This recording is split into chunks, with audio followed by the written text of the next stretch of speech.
Assalamualaikum warahmatullahi wabarakatuh.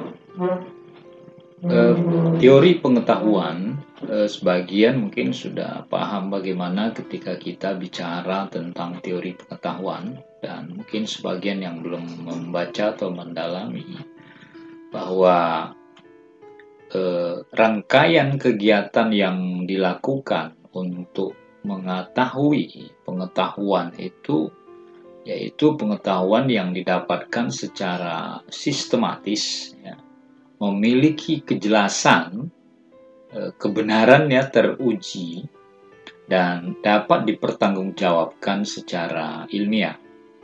Jadi sangat jelas sesungguhnya bahwa bentuk-bentuk pokok pengetahuan yang menghasilkan kegiatan-kegiatan berpikir melalui pengamatan ataupun melalui penalaran.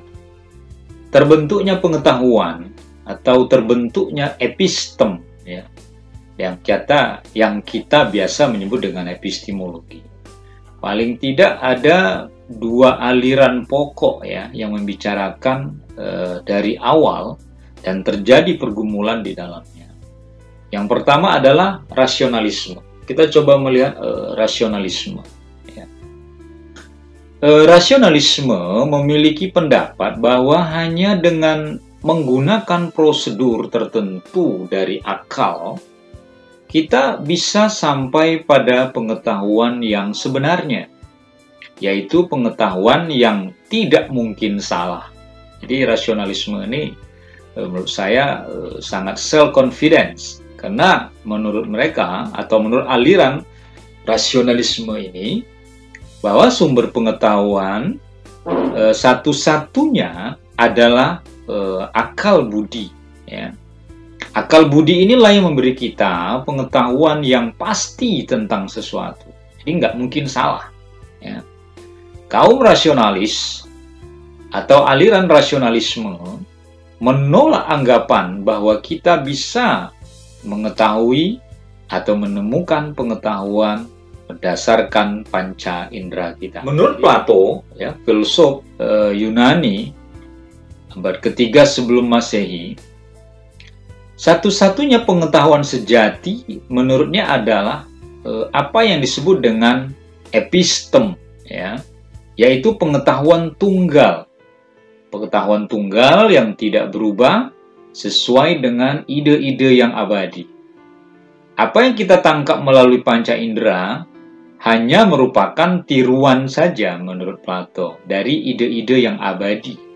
Di dunia fana ini hanya yang terdapat atau ada itu adalah bayangan dari ide yang abadi. Atau menurut René Descartes, bahwa kita perlu memang meragukan sesuatu, ya, sampai kita mempunyai ide yang jelas dan tepat.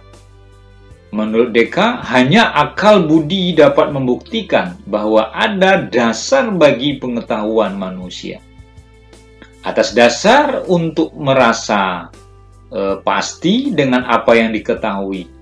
Sehingga jadi salah satu unsur utama yang menipu dan menghalangi kita untuk sampai pada pengetahuan sejati adalah pengalaman indrawi kita. Misalnya panca indera menipu kita bahwa benda-benda yang ada di angkasa itu kecil, padahal sesungguhnya besar. Atau kita melihat ada di botol plastik berisi air, seakan-akan tampak ada air, padahal tidak. Ya, kita tahu bahwa tokoh rasionalisme modern itu kan René Descartes. Sehingga Descartes meragukan semua yang ditangkap melalui panca indera. Karena menurut dia, panca indera itu bisa menipu kita. Sehingga kita tidak mengetahui apa yang sebenarnya. Lalu selain rasionalisme, ya, ada empirisme, ya, yang bertolak belakang juga dengan rasionalisme. Menurut aliran ini, bahwa sumber satu-satunya pengetahuan manusia adalah pengalaman. Jadi yang paling pokok menurut aliran ini untuk bisa sampai pada pengetahuan yang benar itu ya harus apa yang ditangkap melalui data ya dan fakta yang direkam dan ditangkap oleh panca indera kita. Sehingga sumber pengetahuan itu sesungguhnya adalah pengamatan dan pengalaman. Sehingga sebagian besar kaum empiris itu berpendapat bahwa ya semua pengetahuan manusia itu ya bersifat empiris. Pengetahuan yang benar dan sejati itu adalah pengetahuan yang didapatkan berdasarkan panca indera kita. Berdasarkan pengalaman kita.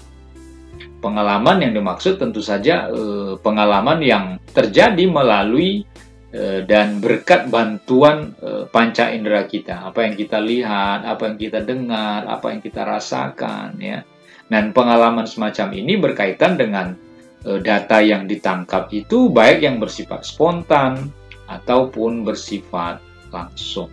Menurut empirisme juga bahwa panca indera itu memainkan peranan terpenting, ya, dibandingkan akal budi.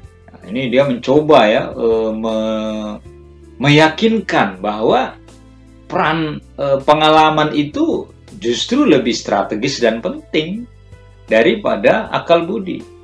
Dengan alasan apa? Pertama, menurut empirisme semua proposisi yang kita ucapkan itu sebenarnya merupakan hasil dari tangkapan pengalaman atau yang disimpulkan oleh pengalaman. Yang kedua, panca indera memainkan peran penting dibandingkan akal budi itu karena kita tidak punya konsep apapun sesungguhnya tentang sesuatu. Jadi kita nggak memiliki konsep tentang sesuatu, melainkan apa yang didasarkan dan apa yang diperoleh pengetahuan.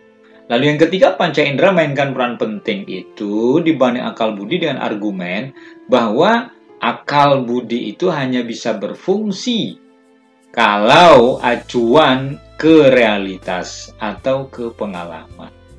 Jadi dysfunction menurut empirisme akal budi itu bila dia tidak mengacu pada pengalaman. Ya, orang bicara tuh ya berdasarkan apa yang dia amati. Orang menalar tuh menurut empirisme apa yang pernah ia alami, yang berdasarkan pengalaman dan pengamatan.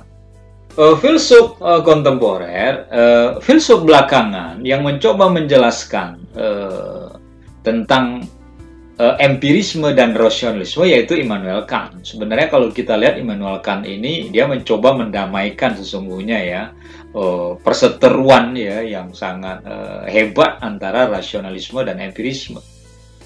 Sehingga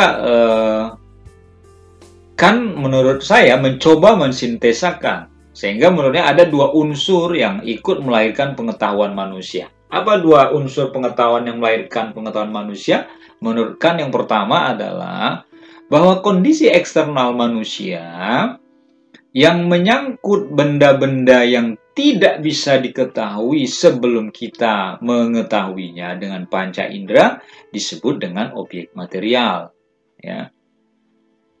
Objek material dari pengetahuan tersebut.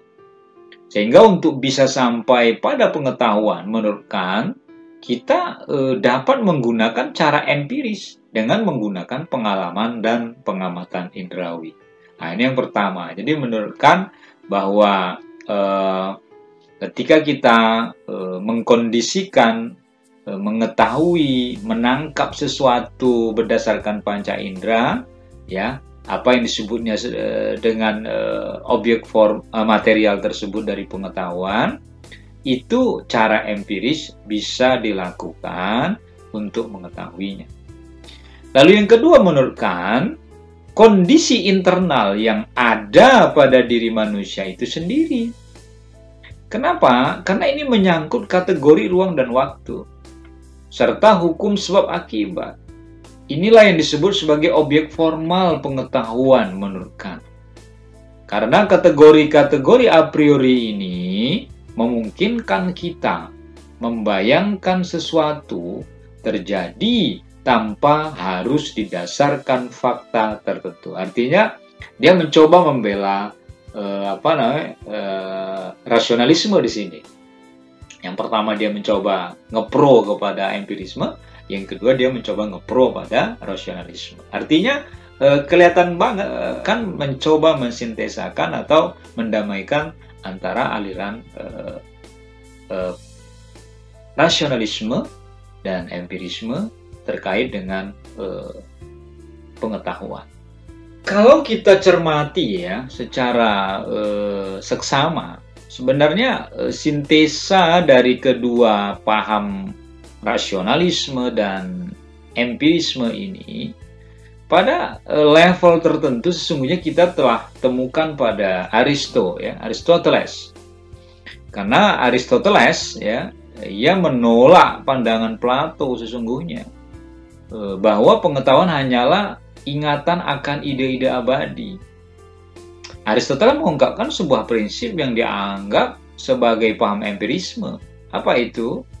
Tidak ada suatu pun dalam akal budi yang tidak lebih dahulu dalam indera. Nah, Aristoteles mengatakan tidak ada suatu apapun dalam akal budi itu tanpa terlebih dahulu berpijak pada indera manusia. Lebih lanjut, Aristoteles mengatakan bahwa pengetahuan manusia tercapai sebagai hasil aktivitas manusia yang mengamati kenyataan yang banyak. Lalu mengambil unsur-unsur yang universal dari yang partikular. Ya, dari sub-sub itu dia jadikan menjadi unsur yang universal. Kemudian pengetahuan juga diperoleh melalui cara abstraksi ya, yang dilakukan atas bantuan akal budi terhadap kenyataan yang bisa diamati. Sehingga akal budi hanya melakukan abstraksi atas data yang diperoleh melalui pengamatan. Ya, menurut Aristoteles dibutuhkan baik pengamatan maupun akal budi. Ya. Saudara-saudara sekalian, mungkin itu yang bisa saya jelaskan terkait dengan teori pengetahuan, ya, di mana kita tadi mencoba menjelaskan dari pandangan yang mendasar dari dua aliran yang saling berseberangan, namun coba didamaikan oleh Aristoteles dan Immanuel Kant, yaitu rasionalisme dan empirisme. Semoga manfaat. Assalamualaikum warahmatullahi wabarakatuh.